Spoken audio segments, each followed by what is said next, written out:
What were you going to say, Di? Let me ask you this. So here we are in WrestleMania season. This has been a conversation, and I want to get your take on this. Is right.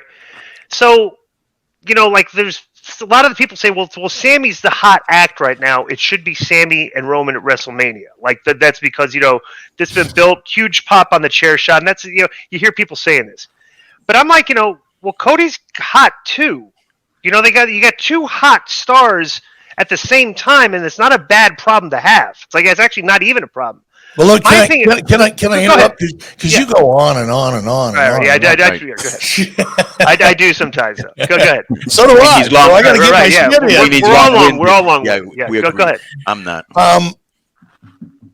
But yeah, isn't that just a horrible problem to have? You got two hot baby faces to work with a monster heel you've been building like forever. Right. Damn.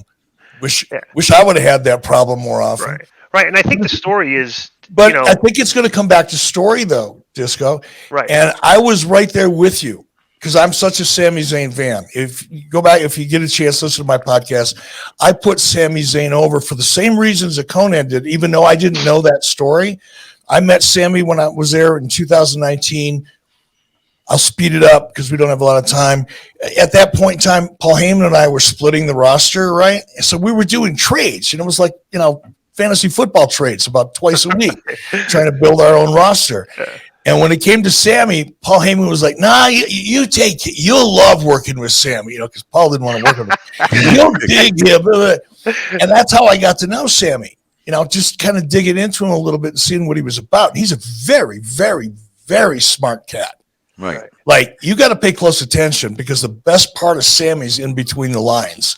Right. He's gold if you listen to him closely. He's really talented. But what I'm so happy about Sammy for is that he was, as Conan just said so brilliantly, he was stuck in the middle of that machine. He was a utility player. He was filling time. Right. And that's not disrespectful because you need that. You need the best people at that you could get, but you need that. That show isn't going to be a 3-hour main event. It is what it is. Right, and there could have been an Eric. He was a jackass guy. But Eric, let me just real quick because I this is important. I don't want to forget it. I don't like to interrupt you.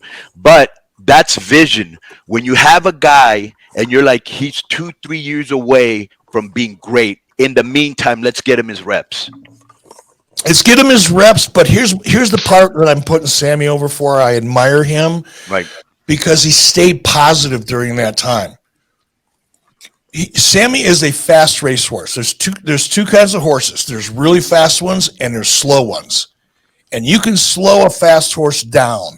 It's hard. It's a pain in the ass. They drive you crazy. They kick you in the head when you're not looking. They're nasty. Right. Fast horses are generally nasty. Slow horses will follow you around the barn. They'll eat an apple out of your hand. They're easy to get along with. Mm-hmm. Sammy's a fast horse, but he was a fast horse that was able to maintain a positive attitude and be ready to go when they called his number and over-deliver. A lot of guys don't do that. They get stuck in that middle for a long time, and then they start losing their drive, their confidence. They let the negative stuff start getting to them. And when that door does open, they're just not quite ready for it. Sammy blew through that door, blew through it. Bro, how great was he when he was doing that, like, gorilla thing with the Fidel Castro gear and remember the conspiracy theory and all that? That was great. The Brooklyn hipster. Yeah. Right? I got a question for you. I asked this to Coney. I want to get your take on this because this is weird to me. And I'm not being critical of it. I'm just saying it's just strange that, WWE let Cody go and like they never really did anything with him. He was Stardust. He never elevated past mid-card, right? So he goes to AEW and, he made it changes his, had the suit on, cutting good promos, everything. I just find it very weird that he came back and they put him in this spot. It's like, why do you think that's weird? Wait a minute. I'm throwing a flag. Go ahead, answer it. I think it's where he's elevated past everybody else already to the top spot of the WrestleMania main event after coming back. That dynamics, I've never seen that happen before in the WWE system.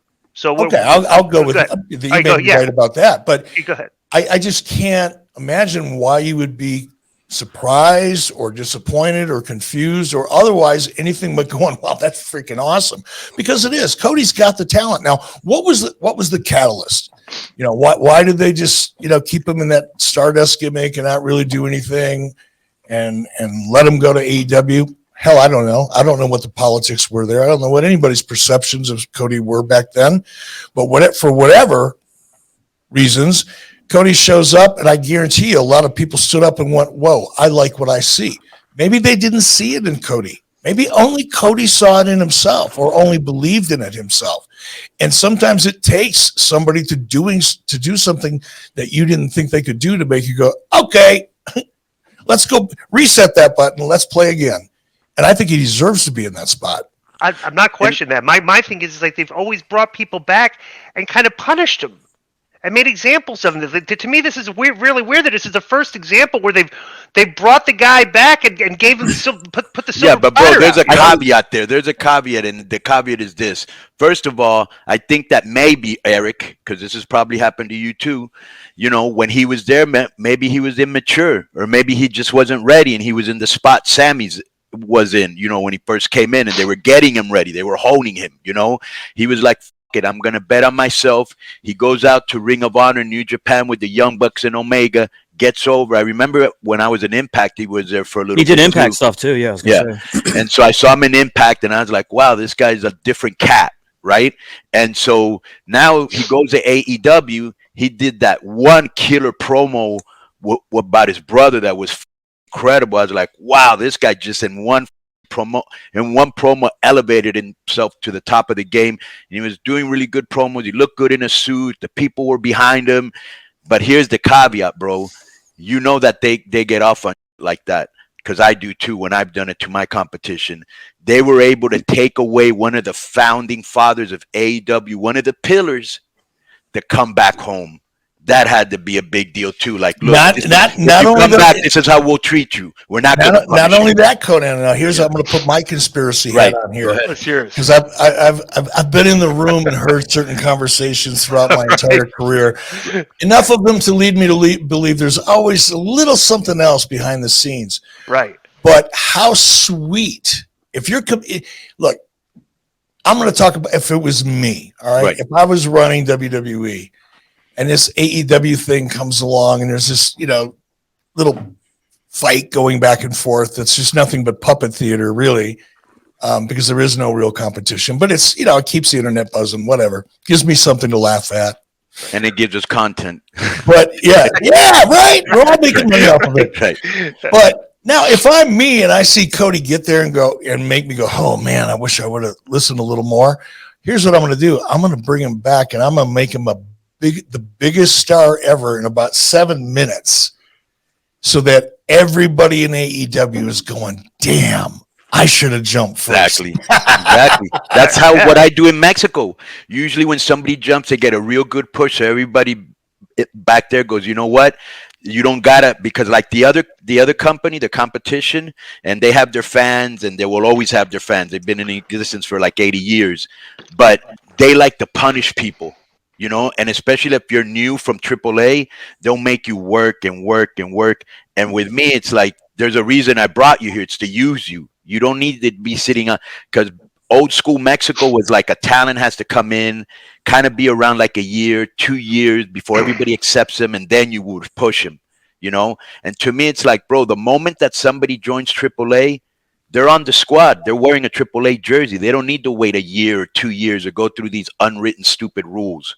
If he's over, let's go and push him immediately, because it tells the other people, hey, these guys, if I decide to jump, they're going to do business, because look at how they're treating that guy. So, yeah, I know exactly what you're talking about. Little bit of Sun Tzu art of war going on there in the booking rooms in the world of professional wrestling, not only here in North America, but in Mexico too. Yeah. A lot of Sun Tzu art of war. So